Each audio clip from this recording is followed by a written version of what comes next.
Okay, here we are, ladies and gentlemen. We're back with another MMFM digital session. I am so happy once again to be your host because you have no other choice. It's just me. And my very special guests today, which are really, really cool people from the industry out in Los Angeles. And so it's going to be really, really fun to have a chat today with Cicely Saldana from Sinistar Pictures, as well as Jolene Rodriguez, who is a creative executive at Sony Screen Gems. So this is going to be a really fun conversation about everything that's going on in the industry. And speaking of what's going on right now, there's been a lot of talk about our award season, which is coming up now. And apparently the Oscars is going to push to April, while the Emmy still wants to have some kind of event. They don't know what kind of event, but they do want to have some kind of event, I guess, in the fall that Jimmy Kimmel is supposed to be hosting. And so I think that it's going to be a very, very, very, very fascinating conversation to see how all this is going to go. But speaking of which, because we are short on time, I want to bring my guests right into the show and start chatting a little bit about their experience in the industry. So let's go live right now. Hi. Hello. Hello. All right. You guys look great. I hear you great. Everything is great. So we're just going to go with it, right? Perfect. Let's just go with it. Perfecto. So, I'll start with you, Cicely, since you're in the top frame. And just tell me a little bit about, obviously, sort of where you're from and how you kind of got into the industry. Okay, so hi, I'm Cicely Saldana from Sinistar Pictures. I got into this industry. I don't even know how to answer that. I've always been a part of it, even as a child. And then when I went to college, I wanted to be an entertainment lawyer. Then I realized that route was just going to be a really long one. Right. And then I said, screw it, I'll become a producer, not quite really understanding what that entailed. And then I was part of Zoe's management, my sister's management team, who happens to be a talent, for a few years. And then when, she moved out to Los Angeles, I kind of followed. And then it was time for me to, step up and actually chase this producer dream of mine without really knowing the ropes. Right. And that was so long ago because I don't want to date myself right now. But here we are. Yeah. That's awesome. I've learned a lot along the way. I've had some great connections, and I've made some amazing friends, such as Jolene, who's here, and who I stopped to join to do this with me. Of course. And so, Jolene, I know that you're originally from Orange County, born and raised there, right? Right. And so, sort of, what was your first inkling that you may want to work professionally in the entertainment industry? I thought I wanted to be a screenwriter. I was just taking college classes and was like, oh, I think I want to be a screenwriter. Wrote a script. I thought it was the best thing ever, like everyone does, and it was garbage. And I got an internship over at Sony TV, and I started reading scripts, and then moved over. It was all in creative, and then moved over to Screen Gems, interning there, and then got a job there. And as I was interning there, I was reading a lot of scripts, a lot of really good scripts. Right. And that's when I realized that you're not that talented. And so I was like, maybe I'm better with notes and developing and stuff like that. So that's how I ended up here. Wow. Yeah. I guess it's funny because, we all kind of think we have a certain talent and this is the way that we want to go. And then once you actually immerse yourself in the industry, you kind of focus a little bit more and start to really find your niche, right? In terms of how things kind of develop.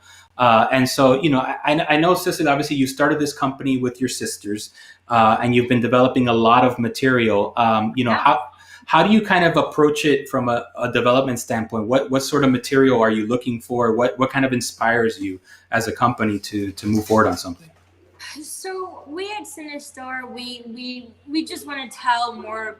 We want more women in front and behind the screen. So for us, women excite us. Women is kind of like the engine behind our company specifically.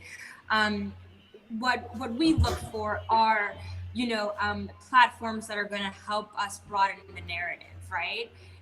Because we are American and we just want to see more of ourselves in front of the camera, and we also want to give more opportunities behind the screen, because we know how hard it was for us just to even try to crack the door open, right? So Right. like at least like we want to crack it enough to make sure that as many of us come in through that door.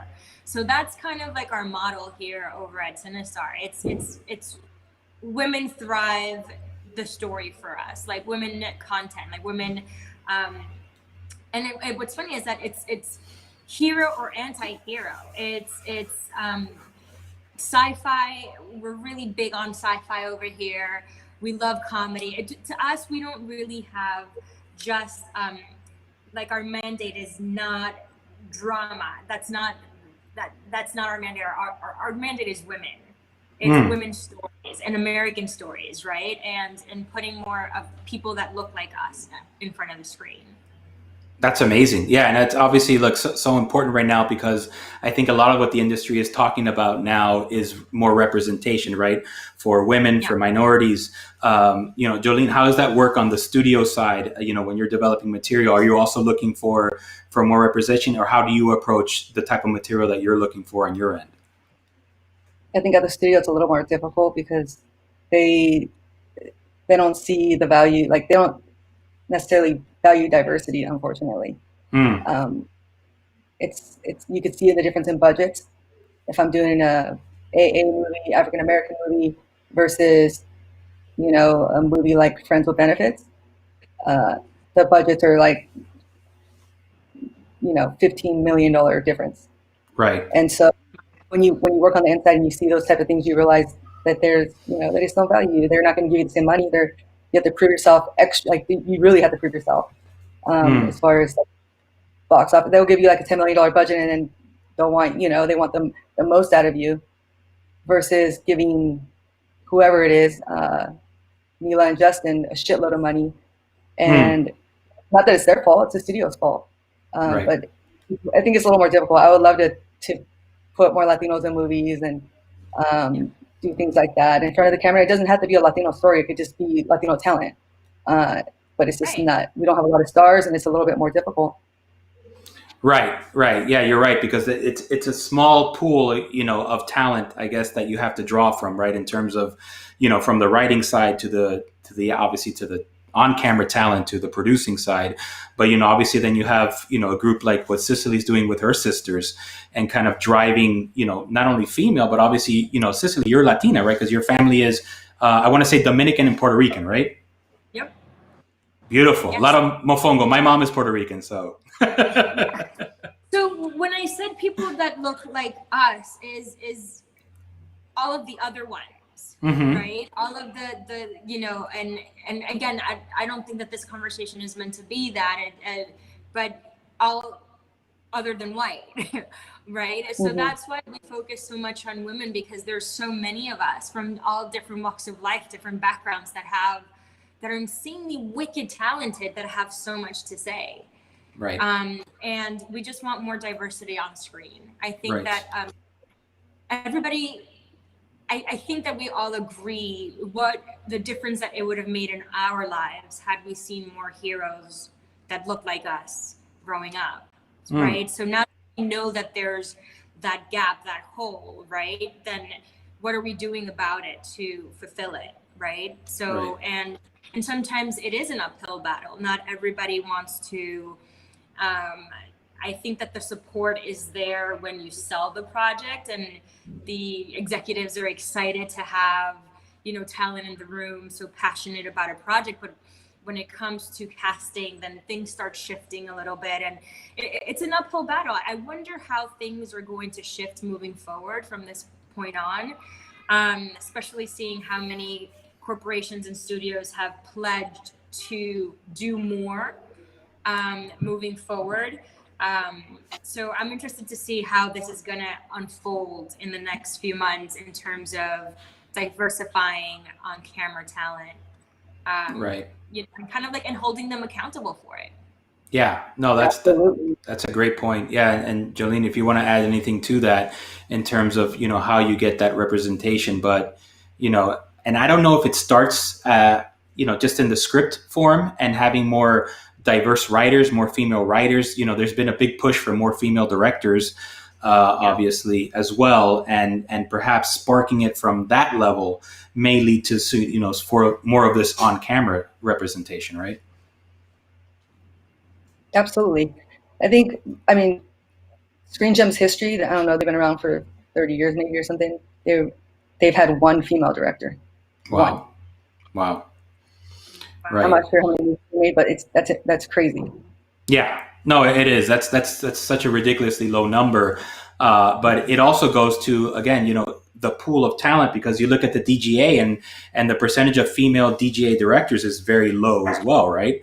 So, once you get to a level where I guess a studio would consider or approve you, that pool is already tiny, isn't it?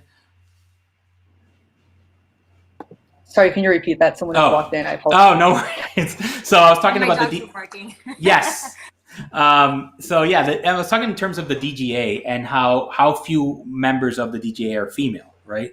So, you as a studio executive or as a studio decision maker have such a small pool of folks that you feel are even qualified to champion a project or to helm a project that, how do you kind of expand it, that talent pool so that you have more choices that are more female, more diverse, right, to choose from. And so I guess the big question is, how do we get more folks into that world so that you have a larger pool to choose from? You search in places that don't call CAA or WME or whoever it is. Right. You gotta you just have to watch those short films. You have to really just get creative. Oh yeah. There's some great ones. There's some great ones out there, and sometimes the agencies aren't necessarily pushing those, the up and comers because they already have the top, and that's where the money's at. So, I found a girl by watching a short, and she was amazing. And sometimes it takes other studios to jump on before, I feel like we're always one step behind. Right. So if Blumhouse is willing to take a risk, then after they hire her, then we hired her because they already took the risk. It's strange. Right.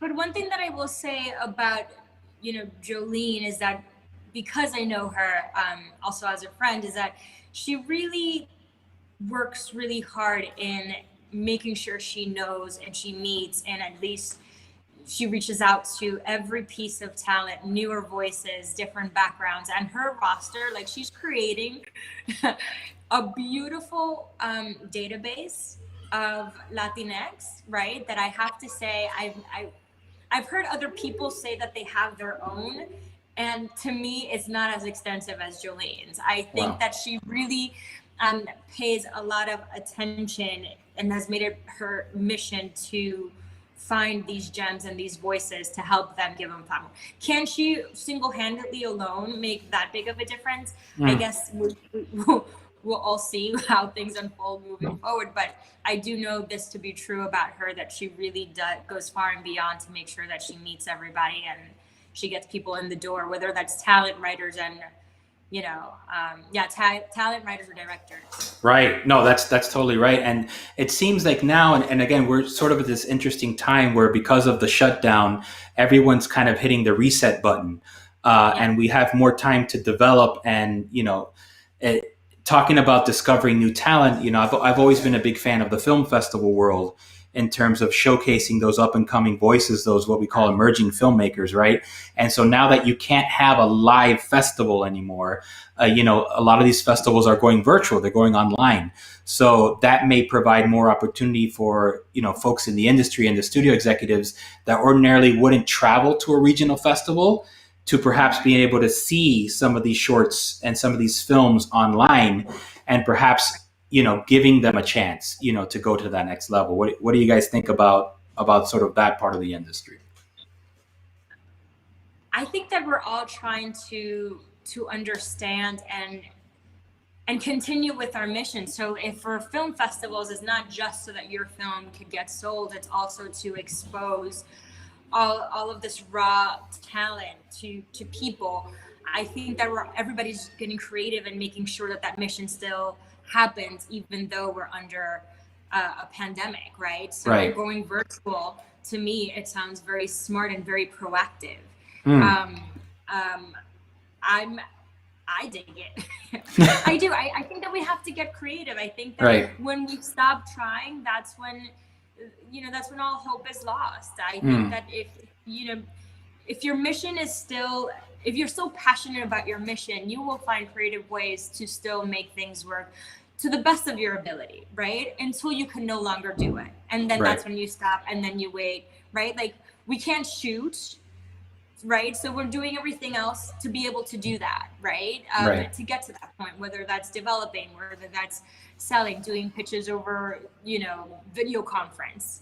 And I think that doing a film festival, a digital film festival, I think that it might be the first of many to come. Yeah. Agree. I think the industry's going to change after this. Right. Because I believe like 2 weeks ago, the Los Angeles Latino International Film Festival did virtual. And they sent me, I don't know, 4 or 5 films to watch. And I found a great guy. He's from Miami. I don't know how to pronounce his name, but he's an amazing writer, director, super hungry. And I'll add him to my list of the great filmmakers to come. Wow. So I would have never been able to, actually, maybe I would have because I'm involved in that organization, but we'll see what the one's coming up. But I'm sure other people are enjoying it. I think people have access to things that they didn't have before. Right. For sure.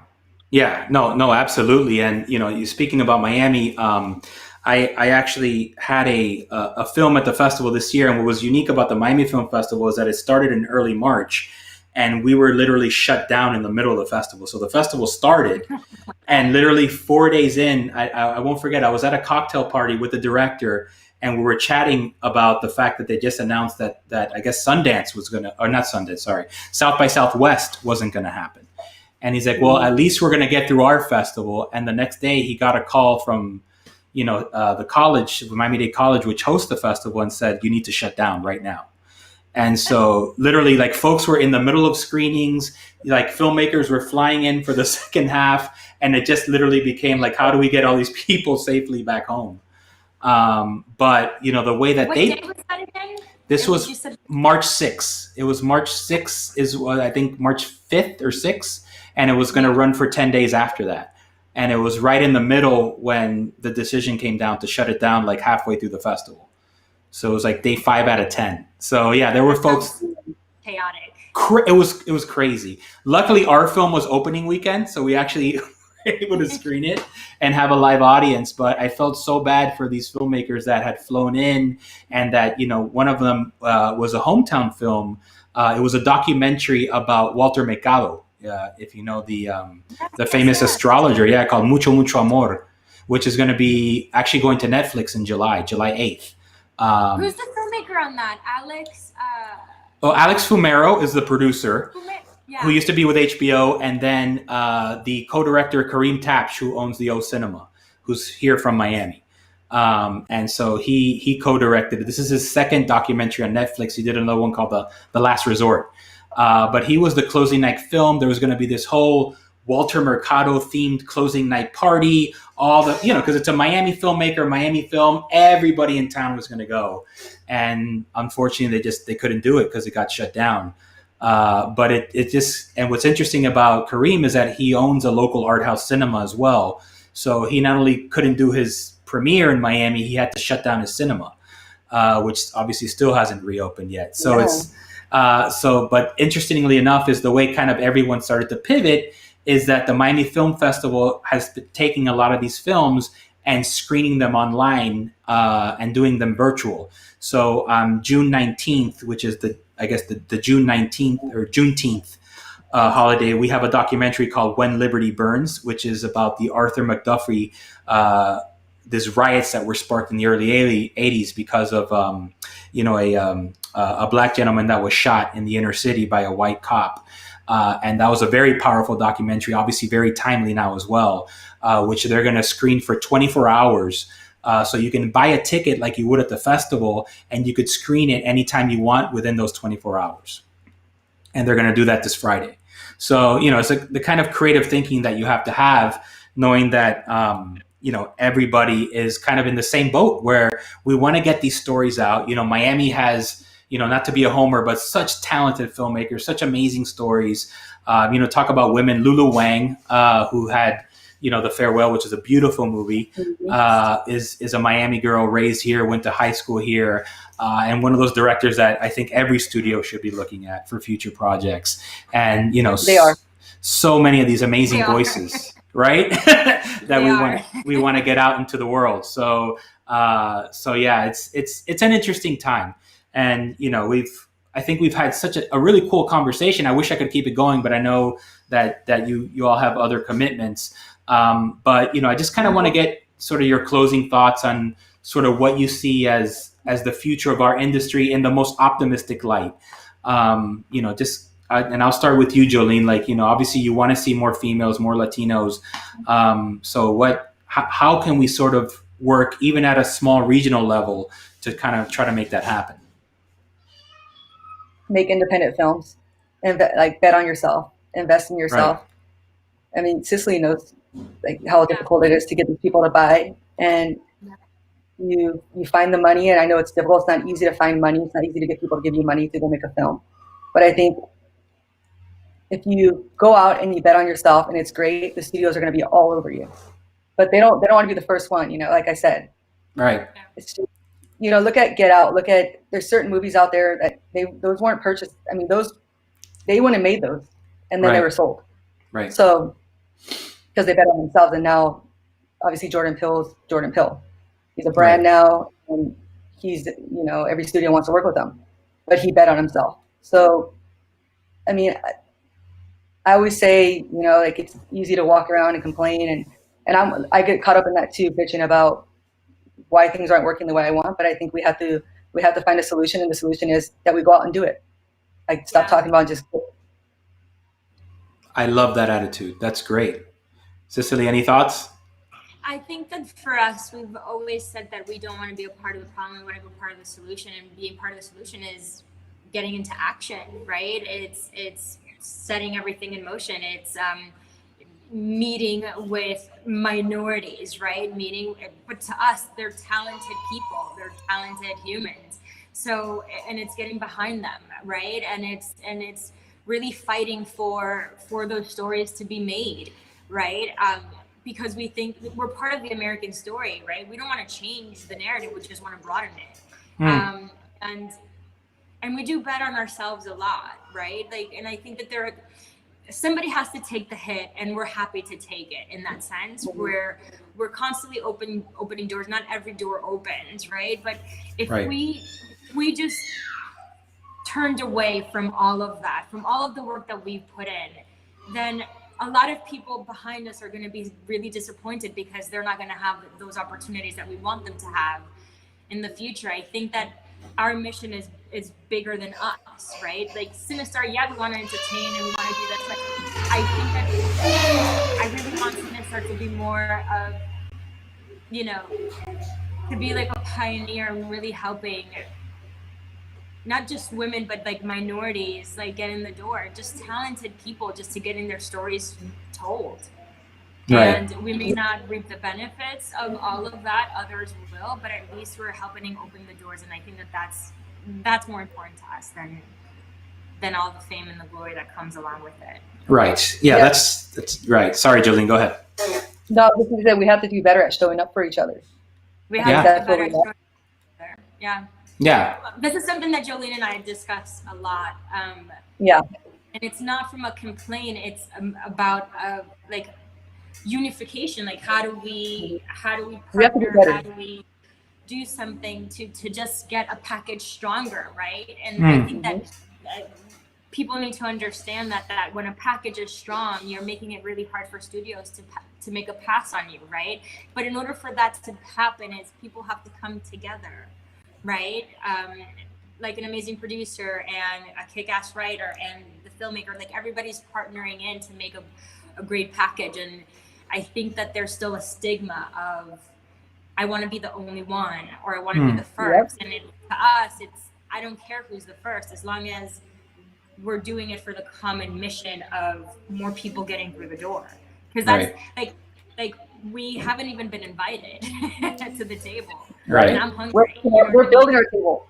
We're building our table. Right. So we're making, I'm hungry and I'm making my own table, right? Yeah. And I want other people to sit there as well. And I think that that's kind of like the approach. The pie is very big. And we were Right. able to understand that. The pie is big enough. Oh, absolutely. Yeah. Yeah. I mean, now with the streaming industry being what it is, and it almost seems like an endless desire for new content and new voices, between the Netflixes of the world and now HBO Max and Hulu and Disney Plus and on and on and on. And there's just this endless desire for new content that I think you're right. I think the onus is on us as minority communities, as obviously the female community, to find a way to come together. I thought it was beautiful what happened with Black Panther, how, that community was able to rally around, right, that storyline, and now being what it is today. And I think that there's a lot of hope when you see one project break through and go into the mainstream at that level, that we can do it again, right? Yeah. Of course we could do it again. We just have to stay diligent and stay focused. Yes, and we will. And you ladies have been totally focused and amazing throughout the time that we had together. And I really, really can't wait to see the next Variety Hollywood Reporter headline with your names in it. I'm sure it's coming very soon, right? Coming soon. Please send it to us, and we'll be happy to promote it on our channels as well. Yeah, Cicely, thank you so much. Jolene, thank you so much for joining us. I'm going to put... Yeah, igualmente. Muchas gracias, bendiciones y muchos abrazos. And we'll talk soon. Un beso fuerte. Bye. Gracias, igual. All right. All right, ladies and gentlemen, that was another MMFM Digital. Again, I want to thank my amazing guests today, Cicely and Jolene. They were fantastic. On behalf of the Miami Media and Film Market, hosted by Camacol, the Latin Chamber of Commerce of the United States, my partner, Patty Arias, who's been a part of us, obviously just starting all this from the beginning and making it happen. Joe Chi, the president of Camacol. I really want to thank you again for another amazing session. And until the next time, as I always say, happy